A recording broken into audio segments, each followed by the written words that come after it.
Adams Flat, one of the 2 sites in Antarctica where microbes were collected.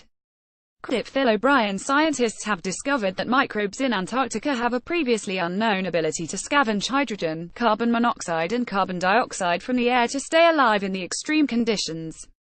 The find has implications for the search for life on other planets, suggesting extraterrestrial microbes could also rely on trace atmospheric gases for survival. Antarctica is one of the most extreme environments on Earth.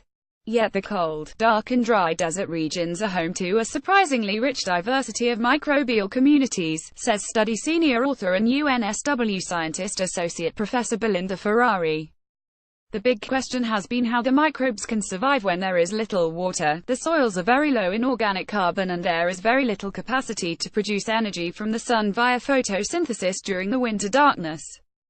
We found that the Antarctic microbes have evolved mechanisms to live on air instead, and they can get most of the energy and carbon they need by scavenging trace atmospheric gases, including hydrogen and carbon monoxide, she says.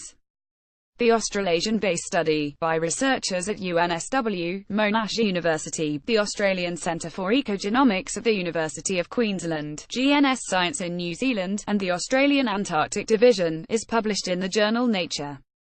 Robinson Ridge, one of the 2 sites in Antarctica where microbes were collected. At UNSW, soil samples were collected from 2 coastal ice-free sites in different regions of eastern Antarctica. One was Robinson Ridge, 10 kilometers from Casey Station, in Wilkes Land. The other was Adams Flat, 242 kilometers from Davis Station in Princess Elizabeth Land. Both areas are pristine polar deserts devoid of any vascular plants, says Associate Professor Ferrari, of the UNSW School of Biotechnology and Biomolecular Sciences. The researchers studied the microbial DNA in the surface soil from both sites and reconstructed the genomes of 23 of the microbes that lived there, including some of the first genomes of 2 groups of previously unknown bacteria called WPS2 and AD3. They found the dominant species in the soils had genes which gave them a high affinity for hydrogen and carbon monoxide, allowing them to remove the trace gases from the air at a high enough rate to sustain their predicted energy needs and support primary production.